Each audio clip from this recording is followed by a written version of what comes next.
Hi class. I apologize for not getting the video up yesterday. I was having a Monday. And so we can talk about stuff today. It's okay. It's Tuesday. It's still early in the week. We'll figure it out, right? So your all of the second part of your semester schedule should be up on Canvas. If you see any errors or any weird date things, please let me know so I can fix it. I don't have a peer reviewer for me, so sometimes I miss stuff. Please check that out. Check out the schedule. Coming up, okay, we are in, jeez, what week are we in? 7. We are in week 7. Sorry, I thought I had my schedule in front of me. It's okay. It's Tuesday, not Monday, right? Let me open the schedule.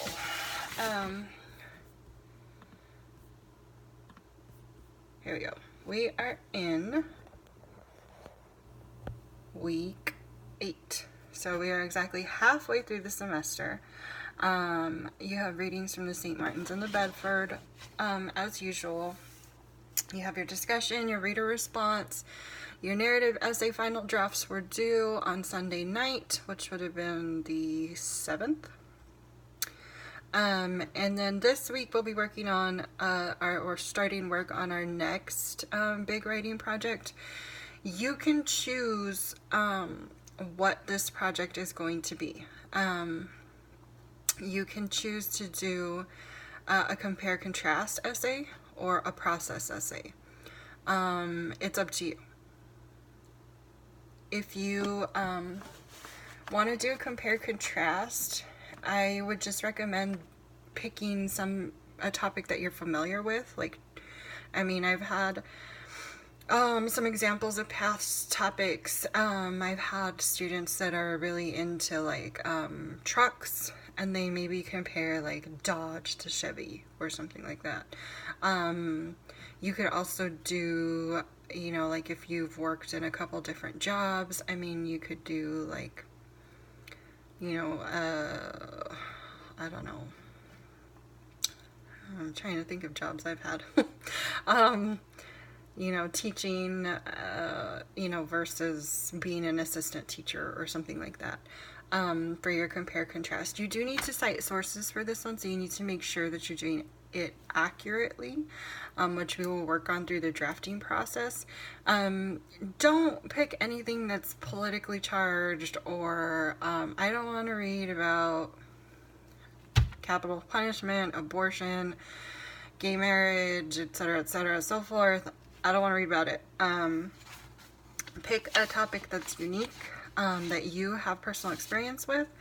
If you want to do a process essay, again, just make sure it's a process that you're familiar with. I've had students write about things like changing the oil on a car. I've had students write, I've had students that were working in the beauty industry and wrote about, doing different hair dye techniques.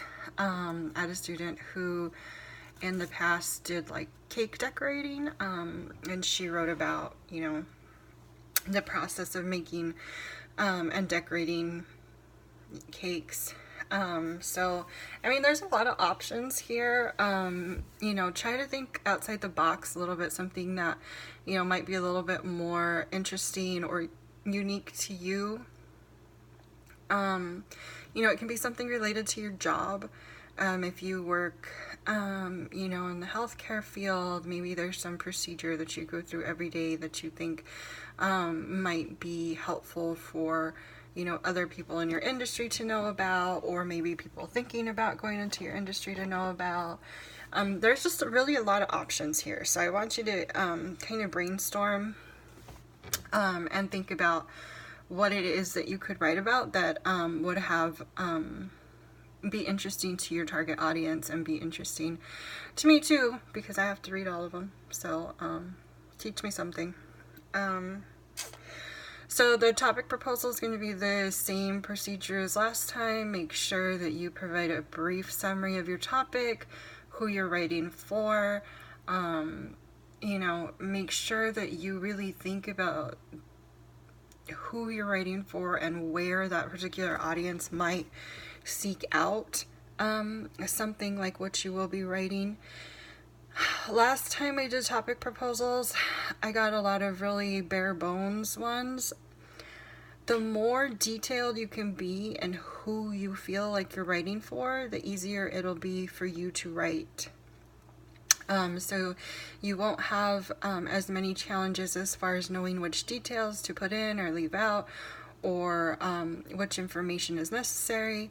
So try to be as specific as possible when you're imagining who you are writing for and where they would seek out an essay or, like yours.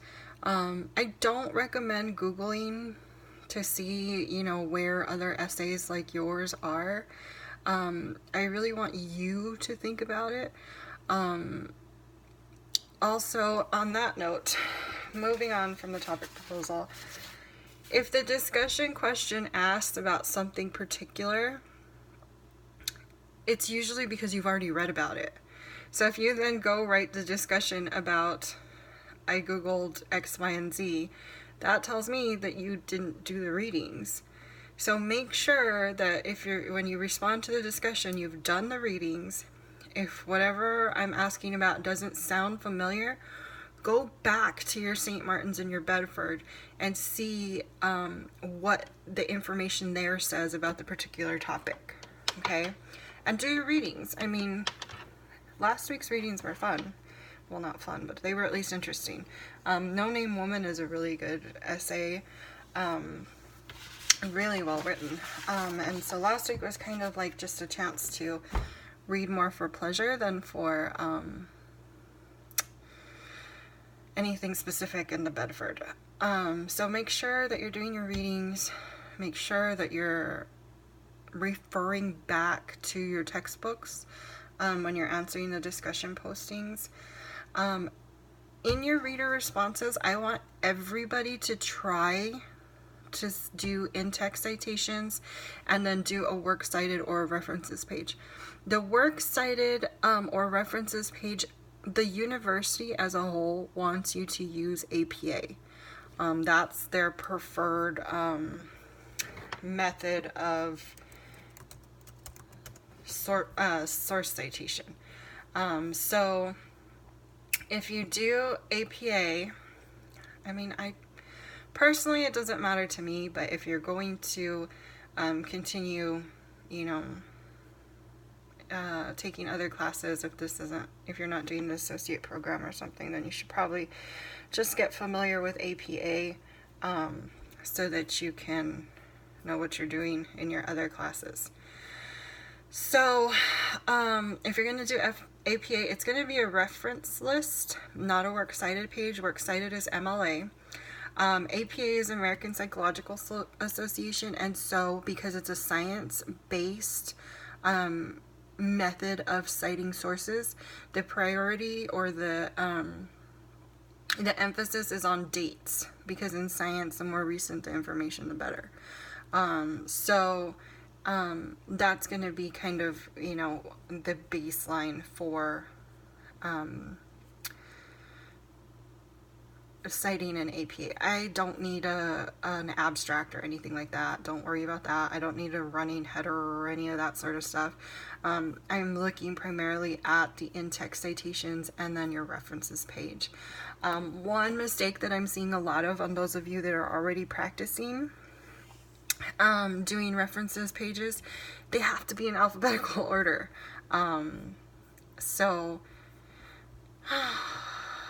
If you there's information about sorry,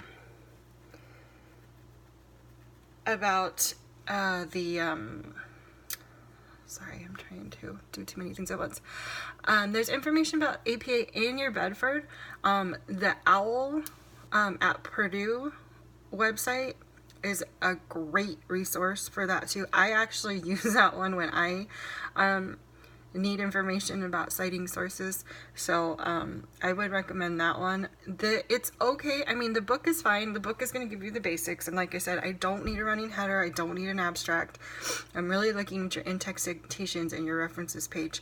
The book is a great resource. The thing about if you have like a style manual is that they change stuff. So like the APA might decide that these are the updated rules for APA. And if you have a book, you're not going to have the updated rules. So, I mean, it's always a good idea to kind of cross-reference between your book and then like an updated website, like the OWL website. Okay? Oh, I know I blathered on and on and on, so I will try to wrap this up. So, okay, if you have any questions, email me. I will respond to your topic proposals as quickly as I get them, hopefully. And then make sure, you know, I'm not going to put a number of sources that you need to cite, a required number of sources that you need to cite, but I would like to see at least 3, because for your persuasive essay, you're going to be required to use between 3 and 5. So the more that you can use, the better. That way you get that practice in now, before you do the persuasive essay project, and you don't have the sort of hand-holding that's going on right now, as far as figuring this part of it out. So I would recommend at least 3. You can use as many as you want, but I mean, you don't, I wouldn't go more than like 5 or 6. And then just, you know, we'll work on making sure that you have those cited. If you choose to use MLA, that's fine with me. Just know that in your future classes, you will probably have to use APA, because that's what the university prefers overall. Okay, I think I've talked enough. If you need something or have a question, I do not get notifications of comments on assignments. So once I've assigned a grade, that all goes off my dashboard, and unless I go hunting for comments, I don't see them again. So when I say to email me, because if not, I'm not going to see your comment that you responded to or whatever it is. I don't get notifications of those, and then once I've graded them, they're no longer on my teaching dashboard. So leaving a comment on the assignment is not the same as emailing me, so make sure that you email me through Canvas. If you're resubmitting an assignment, send it through Canvas, that way I have it. If you send it to my Gmail, that inbox is full almost all the time. So, and I don't want it to get lost. And that's also, my Gmail is also the email that I check from my phone. And so I don't want to, you know, be in the middle of Target and check and there's an assignment from you and then I totally space it because I'm in Target. So Canvas email is the best way to contact me if it's not something urgent. If it's urgent, send me a message through Gmail, okay? But like I said, if you're resubmitting an assignment or responding to, you know, if I said email me through Canvas, because if not, I'm not going to get whatever you emailed me. Okay? Let me know if you have any questions. I will be looking forward to reading your final drafts of your essays. And then I'm super looking forward to seeing what you guys come up with for the compare, contrast, or process essay. So remember, that's up to you. Whatever you want to do, compare, contrast, you can do that. You want to do process, you can do that. You don't have to do both. Just pick one and pick a cool topic, an interesting topic, something you're familiar with. Okay? Email me if you have any questions.